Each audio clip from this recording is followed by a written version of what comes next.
Assalamualaikum warahmatullahi wabarakatuh. Selamat pagi, siang, sore, ataupun malam teman-teman ya, kapanpun kalian sempat menyaksikan video ini. Gimana kabarnya? Mudah-mudahan semua dalam kondisi sehat selalu ya. Oke, seperti biasa Bapak kali ini akan menyampaikan materi ya, materi bimbingan klasikal. Kali ini Bapak akan menyampaikan sebuah tema atau sebuah topik, yaitu komunikasi publik. Nah, komunikasi publik ini sangat penting kalian miliki, ya, harus kalian miliki kemampuan ini, karena inilah yang akan menunjang kesuksesan kalian di masa yang akan datang, ya, dalam pekerjaan misalkan, bahkan mungkin dalam pendidikan, baik entah itu kuliah, ya, ataupun sekarang di bangku sekolah menengah atas. Komunikasi publik itu akan sangat berperan dalam mensukseskan kegiatan-kegiatan kalian. Nah, oke, lebih jauh kita akan bahas mengenai komunikasi publik secara mendalam ya, teman-teman. Nah, oke, lalu pertanyaannya, apa yang dimaksud dengan komunikasi publik? Jadi komunikasi publik itu adalah sebuah kemampuan berbicara di depan umum, di depan audiens, di depan khalayak ramai ya, di depan banyak orang. Nah, mungkin kita hanya menilai bahwa kemampuan ini hanya dimiliki oleh sebagian orang saja gitu ya. Tetapi perlu teman-teman ketahui bahwa kemampuan komunikasi publik atau public speaking itu bisa dimiliki oleh siapapun gitu ya, oleh siapapun. Yang terpenting adalah adanya kemauan untuk melatihnya ya. Kemudian ada pertanyaan dari kalian, jika ada pertanyaan seperti ini misalkan, untuk apa saya punya kemampuan komunikasi publik? Untuk apa saya harus belajar public speaking? Sedangkan saya tidak akan ngasih sambutan kok, saya tidak akan berpidato gitu ya. Nah, itu pertanyaan yang salah. Karena apa? Karena pasti setiap orang akan menghadapi situasi di mana dia harus berbicara di depan umum. Baik itu sekarang maupun nanti di dalam dunia kerja. Dan tentu orang yang punya kemampuan public speaking memiliki nilai lebih sendiri begitu ya teman-teman. Nah, kemampuan public speaking ini kira-kira tujuannya untuk apa aja sih ya? Pertama, ada untuk menyampaikan informasi ya. Orang yang memiliki keterampilan atau memiliki kemampuan public speaking yang baik ya, itu akan mudah dalam menyampaikan informasi kepada para audiensnya, kepada khalayak ramai. Jadi informasinya mudah diterima, mudah dipahami gitu ya. Sedangkan sebaliknya, jika seseorang tidak memiliki keterampilan dalam public speaking, maka apa yang ia sampaikan bisa jadi disalah persepsikan oleh para audiensnya. Ya, itu yang jadi berbahaya gitu ya. Jadi tujuan pertama adalah public speaking adalah untuk menyampaikan informasi. Kemudian tujuan berikutnya adalah untuk mempengaruhi. Jadi kemampuan public speaking ini satu hal yang luar biasa. Karena dengan kemampuan ini kita bisa mempengaruhi pola pikir orang lain, bisa mempengaruhi tindakan orang lain. Contohnya ini dimiliki oleh seorang sales marketing ya, seorang sales marketing ya. Bagaimana dia untuk bisa menjual barangnya, mereka menggunakan teknik public speaking yang sangat baik gitu ya. Semakin lihai dia, maka semakin banyak juga barang yang bisa ia jual. Contohnya bagaimana teknik mempengaruhi ini? Nah, contohnya adalah ketika ada seorang sales nih ya, menawarkan TV kepada Bapak misalkan, kepada saya ya, menawarkan TV. Sedangkan saya menolaknya. Kenapa? Karena saya tidak butuh TV ya. Tapi karena keterampilan public speaking yang baik dari si sales ini, dia bisa dengan sangat baik mengemas produk yang ia tawarkan. TV-nya dengan berbagai macam fitur yang menarik. Yang pada akhirnya adalah ketika Bapak di awal tidak ingin membeli TV tersebut, pada akhirnya membeli gitu ya.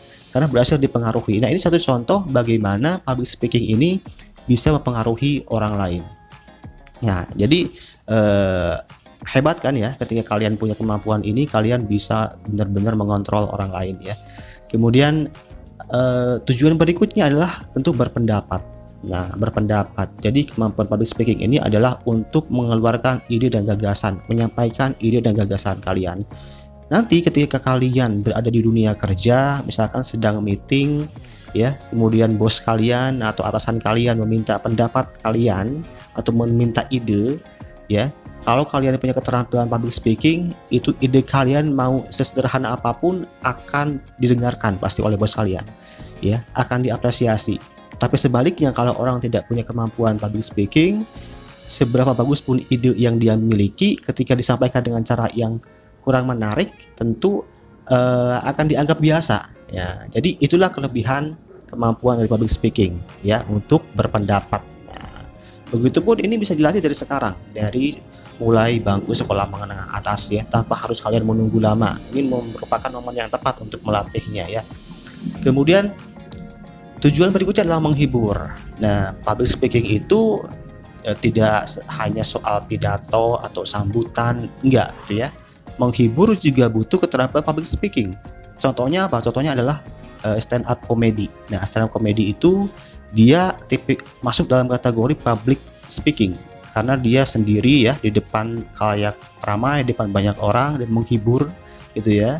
Dan itu sangat luar biasa karena ternyata di dalam stand up comedy itu para stand up komedian itu menyiapkan materinya dengan sangat matang. Jadi ini sebuah masuk dalam kategori public speaking, ya. Jadi mereka itu sebenarnya adalah public speakers, para stand up komedian itu, ya. Yang berikutnya, tujuan dari komunikasi publik adalah untuk memotivasi orang lain, ya, motivasi. Nah, ini harus dimiliki oleh seorang pemimpin. Pemimpin itu harus bisa memotivasi, gitu ya, kepada anak buahnya, ya. Itulah beberapa tujuan-tujuan yang dilakukan, ya, dari kemampuan public speaking, ya, atau komunikasi publik. Nah, dari beberapa tujuan tadi, ya, kita bisa melihat ada beberapa kegiatan nih, ya, yang membutuhkan keterampilan komunikasi publik, gitu ya. Ini juga sekaligus menjawab pertanyaan, untuk apa saya belajar komunikasi publik, ya. Padahal itu sangat bermanfaat, baik sekarang maupun nantinya, ya. Nah, di sini ada beberapa jenis kegiatan yang membutuhkan keterampilan komunikasi publik. Di antaranya ada pidato. Paling umum mungkin kalian paling mudah, ya, melihat, gitu ya, paling mudah menangkap bagaimana, gitu ya, yang dimaksud dengan pidato. Kemudian ceramah juga termasuk dalam kategori kegiatan yang membutuhkan keterampilan komunikasi publik. Kemudian sambutan, ya, MC, mengajar, seorang guru juga harus memiliki keterampilan komunikasi publik. Briefing, ya, kemudian presentasi, rapat, dan mungkin lainnya adalah bisnis. Dalam bisnis itu kita harus punya keterampilan public speaking juga. Dan teman-teman perlu ketahui bahwa para pembisnis, orang-orang terkaya di Indonesia itu, ya, mereka rata-rata adalah orang-orang yang terampil dalam komunikasi publik, ya. Itu. Jadi itu beberapa kegiatan yang membutuhkan keterampilan komunikasi publik. Jadi setiap orang pasti akan menghadapi kegiatan ini, baik sekarang maupun nanti di saat masuk dunia kerja. Nah, berikutnya, ya, Bapak akan menyajikan lebih dalam lagi mengenai manfaat dari public speaking ini, ya, manfaatnya apa aja. Nah, kenapa Bapak sampaikan materi public speaking ini di bangku sekolah menengah atas? Karena apa? Supaya ada waktu bagi kalian, ini momen yang tepat untuk bisa melatih dari mulai saat ini, gitu ya. Karena harapannya siswa-siswi MAN 3 Tangerang ketika dia punya keterampilan public speaking yang baik, ya, dengan begitu kamu juga akan menjadi pribadi yang kualitasnya juga akan naik, gitu ya, sehingga alumni MAN 3 Tangerang juga terbawa juga image-nya menjadi baik dengan keterampilan public speaking tadi. Nah, di sini ada beberapa manfaat, kurang lebihnya ada 5 manfaat dari kemampuan public speaking yang kita miliki, ya. Pertama, manfaatnya adalah membangun kepercayaan diri, gitu. Nah, semakin banyak kita terbiasa dengan public speaking, berbicara di depan umum, baik presentasi di kelas, gitu ya, atau mungkin ikut lomba-lomba pidato, lomba-lomba orasi dan lain sebagainya, itu akan membuat kita makin percaya diri.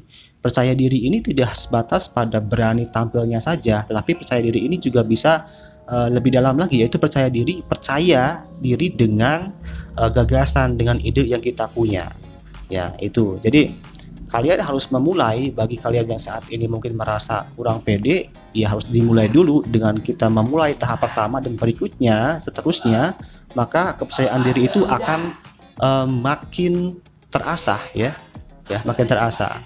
Kemudian manfaat berikutnya adalah mengasah kemampuan leadership. Seperti yang saya jelaskan tadi, ya, ada beberapa riset mengatakan bahwa para CEO, para bisnismen, pengusaha-pengusaha sukses itu ternyata mereka seluruhnya memiliki keterampilan komunikasi publik yang baik. Dan ternyata adalah bahwa public speaking itu kemampuan unsur yang paling mendasar untuk menjadi seorang pemimpin. Ya, jadi pemimpin itu harus punya kemampuan public speaking yang baik.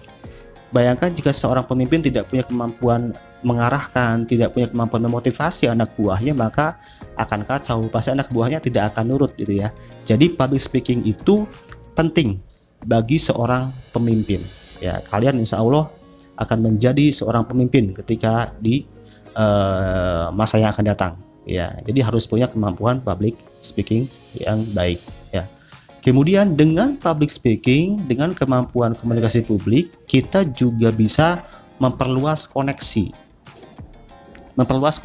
memperbanyak koneksi kita. Ini juga tadi sama, kenapa kok banyak orang-orang sukses itu rata-rata adalah memiliki keterampilan public speaking. Dan ini jawabannya, untuk memperluas koneksi. Kenapa demikian? Karena semakin kita sering tampil ya, show off gitu ya, sendiri, berbicara di depan publik, maka publik akan mengenal kita ya, gitu ya. Dengan demikian makin banyak orang mengenal, makin luas juga koneksinya. Jadi mungkin bahkan kita nggak harus cari-cari koneksi, tapi orang lain sudah kenal kita dan orang lain mungkin akan berkomunikasi dengan kita gitu ya.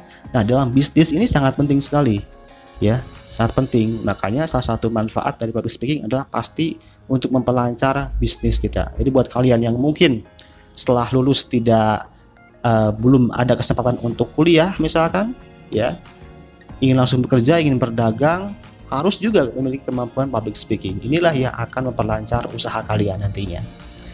Nah, manfaat berikutnya adalah mengasah kemampuan berpikir kritis. Ya, jadi menjadi seorang public speakers itu tidak hanya sebatas percaya diri tampil di depan publik, tidak. Tetapi harus diperhatikan juga bahwa apa yang disampaikan itu juga merupakan ada ide gagasan yang bisa menjawab permasalahan yang ada di sekitar kita. Ya, maksudnya itu mungkin kita sering mendengar istilah harus ada isinya gitu ya. Apa yang disampaikan di publik itu harus ada isinya, harus ada solusinya, sehingga istilahnya itu daging semua. Nah, itu salah satu manfaat dari mengasah atau manfaat dari komunikasi publik yang kalian miliki.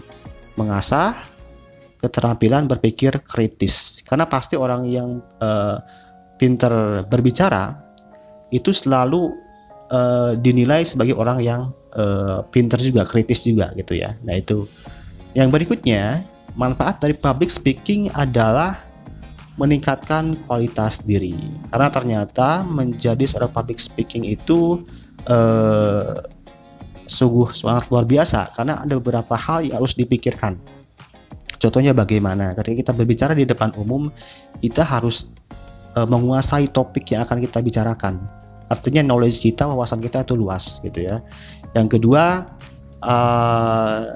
ketika kita melakukan public speaking ya, kita juga menjadi pribadi yang artinya sangat paham dengan keinginan orang, memahami orang lain gitu ya, dan kita juga menjadi orang yang cukup detail ya, dan terampil dalam menggunakan kata-kata gitu ya, menggunakan diksi, sehingga orang lain jadi lebih tertarik dengan apa yang kita sampaikan. Jadi intinya ketika ada orang pandai dalam public speaking, pandai dalam komunikasi publik, itu sudah menandakan dia itu berkualitas dirinya, berkualitas. Dan itulah orang-orang seperti itu yang dicari oleh perusahaan, dicari oleh instansi gitu ya. Karena itu orang-orang yang pasti punya kualitas. Nah, jadi ini harus kalian miliki. Nah, berikutnya, setelah kita tadi membahas mengenai manfaat public speaking, kemudian apa itu public speaking, mungkin kalian sudah punya gambaran dan begitu menariknya keterampilan ini, kemampuan ini jika kalian miliki, karena ini akan mempermudah jalan kalian untuk jenjang untuk melakukan aktivitas dalam belajar maupun dalam pekerjaan. Apalagi nanti dalam perkuliahan pasti otomatis setiap hari kalian akan sibuk dengan presentasi di depan umum. Itu sudah hal yang lumrah dalam dunia perkuliahan. Jadi kalian harus punya kemampuan ini. Oke. Nah, berikutnya kita akan melatih bagaimana melatih kemampuan komunikasi publik. Nah, perlu diperhatikan teman-teman ya, bahwa setiap orang itu punya kemampuan komunikasi publik ya. Setiap orang bisa dilatih gitu ya. Jadi tidak ada istilahnya saya pemalu, saya tidak bisa tampil di depan umum, tidak ada istilah seperti itu. Semua orang bisa dilatih untuk terampil dalam berkomunikasi publik ya. Untuk menjadi seorang public speaker, semua orang bisa ya, semua orang bisa. Tidak ada kaitannya dengan kepribadian. Saya pemalu atau saya pemberani. Kalau pemberani berarti bisa, kalau pemalu berarti nggak bisa komunikasi publik. Nah, itu salah banget gitu ya. Nah, di sini ada beberapa tahapan atau beberapa tips untuk kita bisa melatih keterampilan komunikasi publik sejak dini, sejak saat ini ya. Pertama adalah pahami audiens. Nah, teorinya adalah pahami audiens. Nah, jadi ketika kita berbicara dengan orang lain di hadapan kita harus tahu siapa mereka ya. Dari segi usia misalkan, dari segi jabatannya siapa, kita harus tahu, sehingga kita bisa dengan sangat bijak memilah kata-kata yang akan disampaikan seperti apa, atau topik bahasanya yang cocok seperti apa. Nah itu. Nah, sebelum lanjut, jadi apa yang Bapak sampaikan di sini adalah teori ya, teori. Nah, untuk melatih tentu bukan sekedar teori, tapi untuk melatih kita harus benar-benar praktek ya, praktek komunikasi publik gitu ya. Nah, sebenarnya prakteknya bisa dengan berbagai macam cara. Kalian bisa memanfaatkan ini untuk presentasi di depan kelas. Ketika ada tugas dari Bapak Ibu guru misalkan untuk presentasi baik online maupun langsung begitu, kalian bisa gunakan teori-teori ini dalam presentasi kalian. Nah itu. Nah, kita lanjut. Nah, poin yang kedua adalah untuk melatihnya kita perlu mencatat poin-poin pentingnya. Karena untuk berbicara itu seperti yang disebutkan di awal, public speaking khususnya untuk menyampaikan informasi adalah agar bagaimana informasi yang kita sampaikan itu benar-benar diterima dengan baik oleh audiens kita, dipahami. Maka kita harus catat poin-poin penting yang akan disampaikan seperti apa gitu. Dicatat ini bukan berarti ditulis di buku gitu ya. Kemudian ketika kita berbicara kita baca, enggak, tapi maksudnya adalah kita tahu poin-poin pentingnya apa saja yang mau disampaikan supaya runut, supaya bertahap. Jadi udah dipahami nanti oleh para audiensnya. Nah, yang berikutnya untuk melatih kemampuan ini kalian bisa menyisipkan humor dan emosi. Ya, tentu ini bergantung dari materi atau topik atau ide yang kalian sampaikan seperti apa. Kalau kalian membicarakan masalah-masalah yang misalkan mengenai bencana, mengenai korban jiwa dan lain sebagainya, maka nggak pantas kalau dimasukkan unsur humornya. Tapi lebih tepatnya mungkin kita masukkan unsur-unsur emosi mendalam ya, dengan ekspresi kita, dengan bahasa tubuh kita, sehingga para audiens itu jadi ikut masuk ke dalam cerita yang kita sampaikan gitu ya, ikut merasakan penderitaan ya dari topik. Kalau kita bicara topiknya mengenai bencana dan sebagainya gitu ya. Nah, humor bisa diselipkan oleh humor nanti, bisa diselipkan dengan candaan jika topiknya topik yang lain ya, yang pas, yang cocok, supaya memecah suasana dan membuat nanti audiensnya tertarik terhadap apa yang kita bicarakan. Nah, itu. Kemudian yang berikutnya lagi, untuk melatihnya itu kita bisa berlatih di depan cermin. Ini solusi buat teman-teman yang belum pernah komunikasi publik secara langsung, belum pernah atau tidak ada kesempatan ya, bisa menggunakan cermin, karena cermin itu tersedia setiap saat ya, cermin. Nah, ini gunanya adalah untuk melihat seberapa baguskah kalian ya ketika komunikasi di depan cermin. Itu tidak apa-apa, ini salah satu bentuk latihan ya, latihan. Kalian lihat ekspresinya, kalian lihat bahasa tubuh kalian apakah bagus, apakah cocok atau tidak. Itu kalian latih. Semakin ini banyak dilatih, maka kalian akan semakin lancar komunikasi publiknya.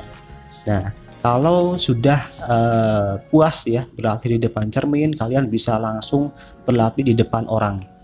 Nah, bisa di momen-momen yang memang kalian harus komunikasi publik, misalkan ketika presentasi di kelas ya, ataupun kalian bisa membuat simulasinya gitu, membuat simulasi. Kalian minta teman-teman kalian untuk memperhatikan kalian sedang pidato atau apa gitu, atau ceramah dan lain sebagainya. Nah, itu nanti kalian minta feedback dari teman-temannya, apakah kamu sudah cocok ya, sudah pas dalam gaya bicaranya, dalam gesturnya ya, atau ada yang masih kurang. Nah, itu pasti pendapat teman-teman kamu akan objektif nantinya.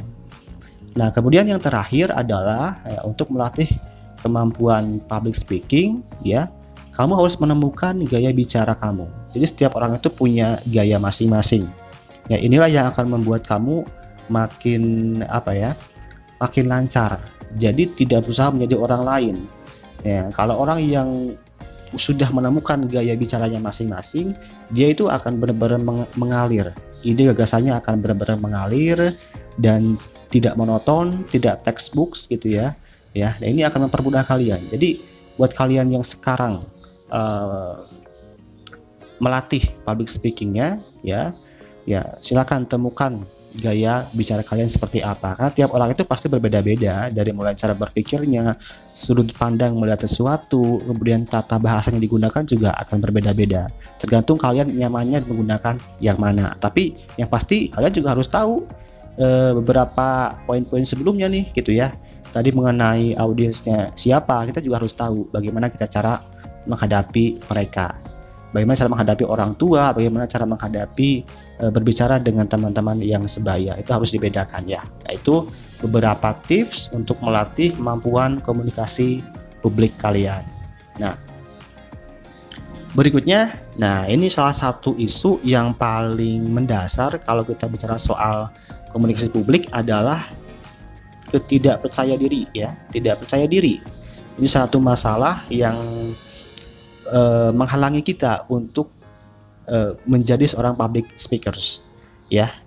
Nah, sebenarnya begini gitu ya. Jadi mungkin ada orang-orang, teman-teman kita yang sudah terbiasa komunikasi di depan publik, dan mungkin mereka tipikal orang-orang yang terbuka, orang-orang yang mudah mengeluarkan gagasan dan ide ya. Bagi mereka mungkin tidak jadi masalah ketika harus menjadi seorang public speakers. Tapi bagi mereka yang kurang percaya diri, seringkali dihantui dengan ketakutan-ketakutan yang gak terjadi sebenarnya, yang mungkin terjadi ya. Misalkan ketika akan berbicara di depan kelas, misalkan takut diketawai gitu ya, takut ngomong hal-hal konyol dan lain sebagainya. Nah, itu sudah ketakutan terlebih dahulu. Padahal teman-teman harus ingat bahwa apa yang kalian khawatirkan itu 99% tidak akan pernah terjadi. Itu hanya pikiran overthinkingnya tuh harus dihilangkan gitu ya. Nah, kenapa? Karena seperti Bapak bilang di sebelumnya bahwa tidak ada hubungannya keterampilan komunikasi publik dengan kepribadian seseorang. Kepribadian itu mungkin kalau yang anaknya pecicilan lebih mudah, enggak juga gitu ya. Karena harus ada beberapa hal juga, tidak hanya percaya dirinya saja. Nah, di sini kita akan berusaha bagaimana mengatasi rasa tidak percaya diri itu ya. Pertama ya, sebelum kalian melakukan komunikasi publik, contoh kalau di sekolah mungkin kalian presentasi di depan kelas ya, kalian harus mematangkan persiapan. Persiapan itu apa? Kalian tahu apa yang mau disampaikan, menguasai materi. Itu pasti akan, ketika kalian sudah menguasai materi, kalian akan makin bertambah rasa percaya. Kemudian sebelum melakukan presentasinya, kalian harus melakukan beberapa hal supaya merefresh pikiran. Biasanya orang-orang tuh sering menghirup napas ya, dalam-dalam, kemudian membuang melewati mulut beberapa kali. Nanti itu akan merefresh pikiran kalian. Itu akan lebih tenang nantinya, nggak nervous. Nah gitu. Kemudian yang berikutnya, membangun pikiran positif. Hilangkan pikiran-pikiran yang sebenarnya nggak akan terjadi seperti Bapak bilang tadi gitu ya. Misalkan pikiran bahwa takut diketawai gitu ya, takut salah ngomong. Nah itu harus dihilangkan. Nah, maka selanjutnya diperkuat dengan berdoa. Berdoa itu punya manfaat untuk mensugesti dari kalian bahwa apa yang akan kalian lakukan nanti itu akan lancar-lancar saja, tidak akan ada gangguan. Nah, itu mungkin beberapa hal yang bisa digunakan, beberapa langkah yang bisa digunakan untuk mengatasi rasa tidak percaya diri, ya, tidak percaya diri ketika kalian ingin menghadapi situasi di mana kalian harus berbicara di depan umum, di depan publik. Nah, itu mungkin ya materi kita kali ini. Mudah-mudahan apa yang Bapak sampaikan bisa bermanfaat ya. Dan silahkan kalian harus latih kemampuan komunikasi publiknya sejak saat ini ya. Nah, dan insya Allah ketika kalian bisa terampil di sini, kalian akan benar-benar mudah dalam menjangkau berbagai macam hal yang kalian cita-citakan. Ya, mungkin demikian ya materi dari Bapak pada sesi kali ini. Kurang lebihnya mohon maaf ya. Wassalamualaikum warahmatullahi wabarakatuh.